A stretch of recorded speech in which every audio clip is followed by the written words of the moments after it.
quedamos? O senhor só falou mesmo de vitaminas. Los componentes de los nutrientes. Bien.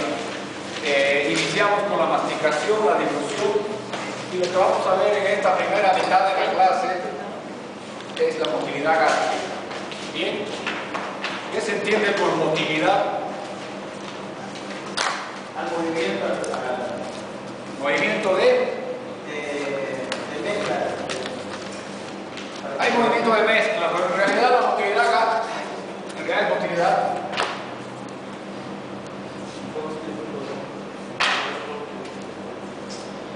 digestiva. Bien, es el movimiento de los intestinos. ¿Qué tipo de movimientos conocen de los intestinos? Propulsión y mezcla. ¿Cómo se llaman los movimientos de propulsión? Peristaltismo. Movimientos peristálticos. ¿Dónde empieza el peristaltismo? En el esófago. ¿En qué parte del esófago? La primera línea. No, el tercio medio no puede ser. Primera línea y segunda línea. Habíamos visto cómo se producía la deglución, que tenía una fase voluntaria y una fase involuntaria. La involuntaria tiene una fase faríngea y una fase esofágica. Bien, aquí yo tengo un esfínter. ¿Cómo se llama este esfínter? Esofágico, ¿qué? Superior. Bien, y entonces aquí ¿qué va a ser? El esfínter esofágico inferior. ¿Cuándo se dilata el esfínter superior? Durante la deglución. Parte de la deglución es la elevación de la laringe y la apertura del esfínter esofágico superior. Entra el modo alimenticio. ¿Qué pasa después de que entra el modo alimenticio con el esfínter? Se contrae y entonces comienza a formarse una contracción en el músculo esofágico que empieza a descender. Bien, eso es un movimiento peristáltico. Se llama movimiento peristáltico primario. ¿Y cuál es el secundario? El movimiento peristáltico secundario del esófago se produce cuando yo tengo, por cualquier motivo, mi bolo alimenticio atravesado en mi esófago, distendiendo el esófago. Esta distensión de las paredes del esófago va a generar un reflejo, se va a producir un segundo anillo, una segunda constricción que también va a ser un movimiento peristáltico, pero va a ser secundario. ¿Secundario a qué? A la distensión de la pared del esófago. Bien, entonces estos son los dos tipos de movimiento que tiene el esófago: peristaltismo primario y secundario. Ahora, ¿qué función tienen estos anillos peristálticos? ¿Para qué se produce una constricción que va descendiendo por el esófago? Para llevar Lógica, para empujar los alimentos. Pero resulta que cuando ustedes tragan algo de gluten, su bolo alimenticio cae por gravedad. Es decir, que cae mucho más rápido de lo que baja el anillo peristáltico primario.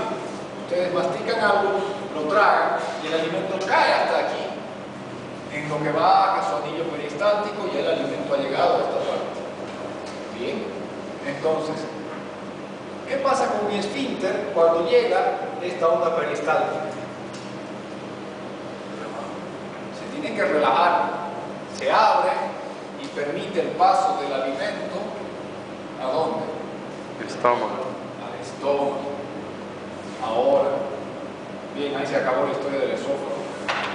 Esos son los movimientos que hace el esófago: peristaltismo primario y secundario. El secundario se produce por reflejo, por la distensión de la pared esofágica.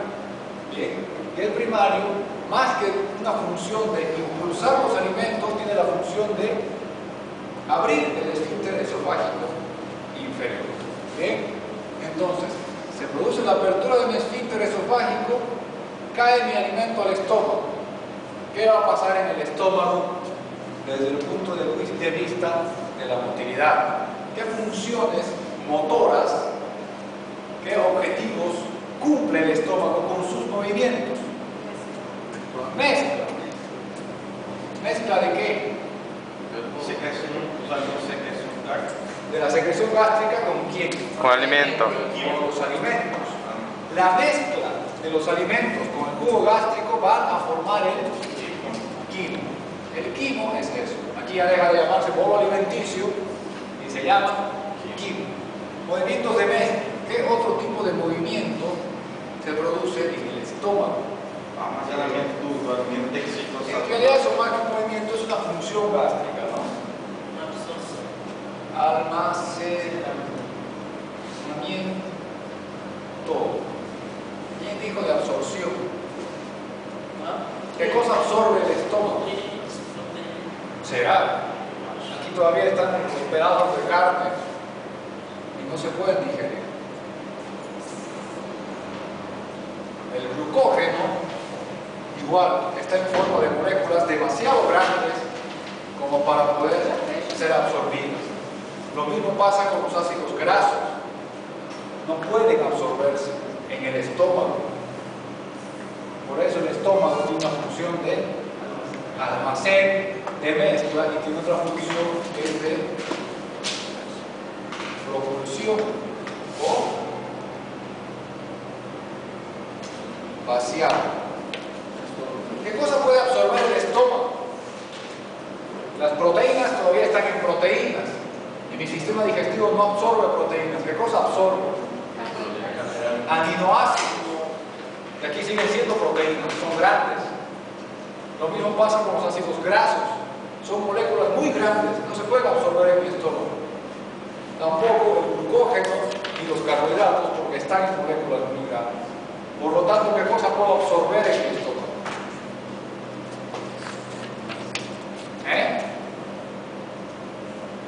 ¿Qué más de los nutrientes tenemos? El estómago puede absorber un poco de agua. Puede absorber muy poco, no absorbe electrolitos. Glucosa, solo las moléculas de glucosa.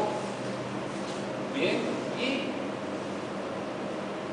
algunas sales. El estómago no absorbe nada más y esta absorción hace en muy escasa cantidad. Y hay otra cosa que el estómago absorbe con mucha facilidad. Algo que seguro no se van a olvidar nunca. El alcohol. Bien, estas son las cosas que se absorben en el estómago. Cuando ustedes beben, se emborrachan. ¿No es cierto? Cuando uno toma con el estómago vacío, se emborracha más rápido. ¿Por qué? Que es mayor. Si yo tomo bebidas alcohólicas con mi estómago vacío, todo mi estómago es una gran superficie de absorción. Bien. ¿Y qué pasa si tomo alcohol y como algo dulce que tenga glucosa?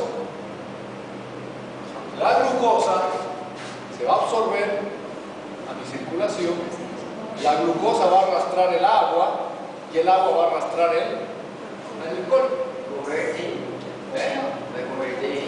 En nada, cuando consumes algún dulce y bebes alcohol, el alcohol se absorbe mucho más rápido. A diferencia de cuando uno come comida. Bien, pero en el estómago, además las proporciones son mínimas. No se produce absorción en el estómago. Movimiento de mezcla. ¿Cómo se realiza el movimiento de mezcla? Yo tengo mi onda peristáltica, va siguiendo más o menos el dibujo. Cuando viene mi onda de peristaltismo, llega el esfínter, lo abre, y esta onda también me va a producir una especie de anillo.